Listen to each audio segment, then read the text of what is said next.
ये खबर पारुल यूनिवर्सिटी द्वारा प्रस्तुत की गई है। 2 लोकसभा सीटों से सफर शुरू करने वाली बीजेपी आज देश के 22 राज्यों पर राज कर रही है। क्या आप जानते हैं कि भाजपा के इस ऐतिहासिक विस्तार के पीछे कांग्रेस के ही नेताओं का बड़ा हाथ है। अटल और आडवाणी जो करिश्मा नहीं कर सके, उसे मोदी सरकार ने अपने 13वें साल में कर दिखाया।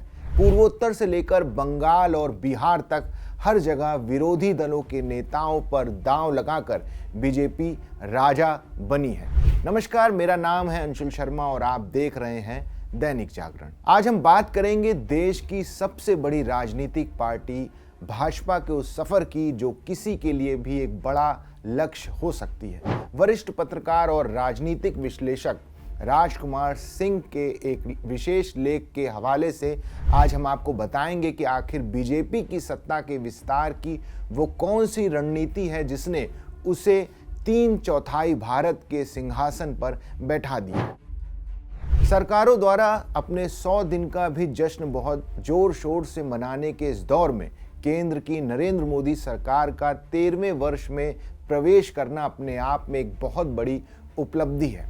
लोकसभा में मात्र 2 सीटों से शुरुआत करने वाली बीजेपी के लिए ये एक ऐतिहासिक उपलब्धि भी कही जाएगी। आज केंद्र में लगातार तीसरी बार भाजपा की सरकार होने के साथ ही देश के 22 राज्यों में भी उसकी या उसके नेतृत्व वाले राजग यानी एनडीए की सत्ता काम कर रही है। विश्व के सबसे बड़े लोकतंत्र में 4.5 दशक के दौरान सत्ता का ऐसा सफर किसी भी राजनीतिक दल के लिए बहुत बड़ा प्रेरक हो सकता है और एक बड़ा लक्ष्य भी बन सकता है। अगर हम इतिहास को देखें तो भाजपा के पूर्ववर्ती जनसंघ को जो भी सीमित सत्ता और सफलताएं मिली हैं वे गैर कांग्रेसी दलों से गठबंधन करने के बाद ही मिल सकी। हालांकि साल 1980 में जनसंघ ने भाजपा के रूप में अपनी एक पृथक वैचारिक पहचान की राह पर लौटने का बड़ा फैसला किया। इसके बाद जब प्रधानमंत्री इंदिरा गांधी की हत्या हुई तो देश में कांग्रेस के लिए एक बड़ी सहानुभूति की लहर उपजी। इस लहर के बीच साल 1984 में हुए अपने पहले ही चुनाव में बीजेपी मात्र 2 लोकसभा सीटों पर सिमट कर रह गई थी। उस समय अटल बिहारी वाजपेयी और लाल कृष्ण आडवाणी जैसे बड़े दिग्गजों के नेतृत्व में भी भाजपा को अपनी राजनीतिक स्वीकार्यता और लोकप्रियता को बढ़ाने के लिए बहुत ज़्यादा संघर्ष करना पड़ा था। इसके बाद बोफोर्स तोप सौदे में दलाली के आरोपों की पृष्ठभूमि तैयार हुई और देश में एक बड़ा कांग्रेस विरोधी माहौल बन गया। इस माहौल में साल 1989 के लोकसभा चुनाव में जिससे केंद्र में राष्ट्रीय मोर्चे की सरकार सत्तारूढ़ हुई, इस सरकार को बनाने में वाम मोर्चा और भाजपा दोनों की ही बहुत महत्वपूर्ण भूमिका रही है। राष्ट्रीय मोर्चा के मुख्य घटक जनता दल में विश्वनाथ प्रताप सिंह, देवीलाल और चंद्रशेखर के बीच सत्ता का एक बड़ा संघर्ष शुरू हुआ। इसी सत्ता संघर्ष से ही मंडल और कमंडल के बीच राजनीतिक ध्रुवीकरण पैदा हुआ। इस पूरे घटनाक्रम से कांग्रेस लगातार कमजोर होती गई और भाजपा बहुत मजबूत होती गई। कांग्रेस की ये मजबूरी उसकी संगठनात्मक निष्क्रियता का भी परिणाम रही, जबकि दूसरी तरफ भाजपा ने लगातार कड़ी मेहनत की और मंडल को भी कमंडल में समाहित करते हुए अपने जनाधार का बहुत बड़ा विस्तार कर लिया। साल 1991 में चुनाव प्रचार के दौरान जब राजीव गांधी की हत्या हुई तो उससे देश में फिर से सहानुभूति की एक बड़ी लहर पैदा हुई।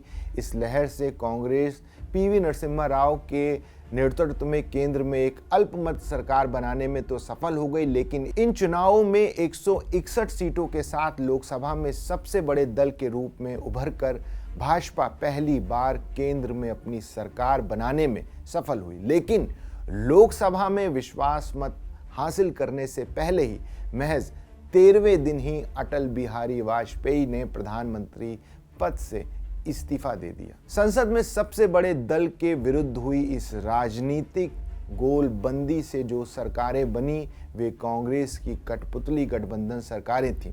देश के मतदाताओं ने इसे जनादेश का अपमान माना और साल 1998 में भाजपा को 182 सीटों के साथ फिर से देश का सबसे बड़ा दल बना दिया। इस बीच भाजपा ने अन्य दलों के साथ अपने रिश्ते बेहतर बनाते हुए राजग का भी विस्तार किया, लेकिन शह और मात के इस खेल में ये सरकार महज साल भर ही चल पाई। बहुचर्चित कारगिल प्रकरण के बावजूद साल 1999 के चुनाव में भाजपा की सीटें आश्चर्यजनक रूप से ना तो बढ़ी और ना ही घटी, लेकिन इसके बाद शाइनिंग इंडिया की आत्ममुग्धता का शिकार होकर समय से पहले लोकसभा चुनाव कराने से पहले तक वाजपेयी सरकार बहुत स्थिर ही नजर आ रही थी। अटल बिहारी वाजपेयी सरीखे विराट राजनेता को राजनीति में नौसिखिया बताई जा रही सोनिया गांधी ने अपने गठबंधन की बिसात से साल 2004 के लोकसभा चुनाव में मात देकर पूरी देश और दुनिया को चौंका दिया। खुद प्रधानमंत्री बनने के बजाय सोनिया गांधी ने मनमोहन सिंह को देश का प्रधानमंत्री चुना।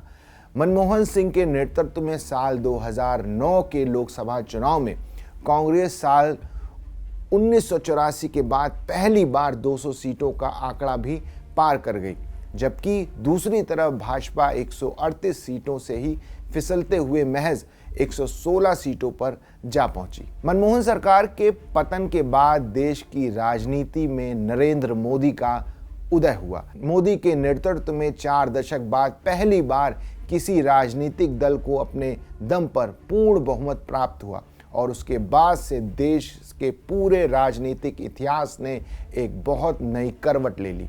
भाजपा ने उन राज्यों में भी अपनी सत्ता का जैसा विस्तार किया जिन्हें राजनीतिक रूप से पूरी तरह अनुवर यानी बंजर समझा जाता था। भाजपा का ये विस्तार सच में अप्रत्याशित ही कहा जाएगा।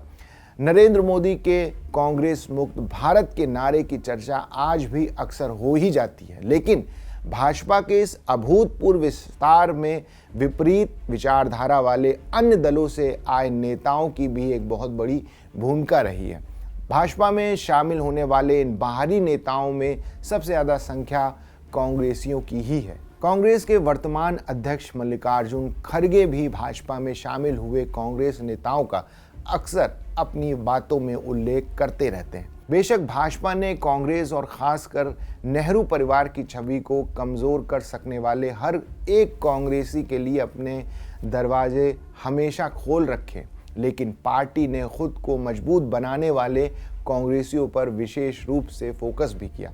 परंपरागत रूप से जो पूर्वोत्तर राज्य भाजपाई एजेंडा से पूरी तरह अप्रभावित रहे थे, अगर आज वहां भाजपा या राजग की सरकारें चल रही हैं तो उसमें भाजपा की उसी रणनीति जोड़ तोड़ की एक बहुत बड़ी भूमिका रही है। भाजपा की इस दोहरी राजनीतिक रणनीति का सबसे बड़ा और जीवंत उदाहरण हेमंत बिस्वा शर्मा है।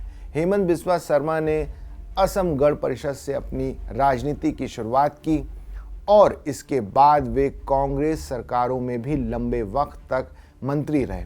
गोगोई परिवार के प्रति विशेष मोह के चलते जब राहुल गांधी द्वारा उन्हें भाव नहीं दिया गया तो हेमंत ने साल 2015 में कांग्रेस को हमेशा के लिए छोड़ दिया। लगभग पूरे पूर्वोत्तर भारत में भाजपाई सत्ता का बड़ा विस्तार करवाने के बाद उन्हें साल 2021 में असम का मुख्यमंत्री बनाया गया। उन्हीं के कुशल नेतृत्व में इस बार भाजपा ने असम की 126 सीटों में से मात्र 89 सीटों पर चुनाव लड़कर 82 सीटों के साथ अकेले दम पर पूर्ण बहुमत हासिल करने का एक बड़ा करिश्मा कर दिखाया है। वास्तव में बीजेपी के पास अपने लिए अनुकूल अन्य विरोधी दलों के ऐसे संभावनाशील नेताओं की एक बहुत लंबी सूची है जिन पर बड़ा दांव लगाकर भाजपा आज 3/4 भारत के सत्ता सिंहासन तक आसानी से पहुंच गई है। भाजपा का कमल थामकर सत्ता सिंहासन तक पहुंचने वाले गैर भाजपाई मूल के सबसे नए नेताओं में बंगाल में शुवेंदु अधिकारी हैं। वहीं दूसरी तरफ बिहार के पहले भाजपाई उप मुख्यमंत्री बने सम्राट चौधरी की पृष्ठभूमि भी पूरी तरह राजद और जदयू की रही है। देश में जाति हिंसा के चलते मणिपुर का मुख्यमंत्री का पद छोड़ने वाले एन बीरेन सिंह, अरुणाचल प्रदेश के मुख्यमंत्री पेमा खांडू और त्रिपुरा के मुख्यमंत्री माणिक शाह भी भाजपा की इसी खास राजनीति के सबसे बड़े उदाहरण हैं। बेशक भाजपा हमेशा ये बड़ा दावा करती है कि वो अपनी मूल विचारधारा से कभी विचलित नहीं हुई है, बल्कि अन्य दलों से आए नेताओं ने ही उसकी विचारधारा को पूरी तरह अपना लिया। तो ये थी भाजपा के 2 सीटों से शुरू होकर देश के 22 राज्यों तक फैलने की पूरी कहानी। वरिष्ठ पत्रकार राजकुमार सिंह के इस लेख से साफ होता है कि भाजपा ने अपनी विचारधारा के साथ साथ विरोधी दलों के मजबूत नेताओं को अपने साथ मिलाकर सत्ता का ये विशाल साम्राज्य खड़ा किया। आपको भाजपा की ये राजनीतिक रणनीति कैसी लगती है, हमें कमेंट्स में ज़रूर बताइएगा। बाकी देश दुनिया की तमाम बड़ी खबरों के लिए देखते रहिए दैनिक जागरण।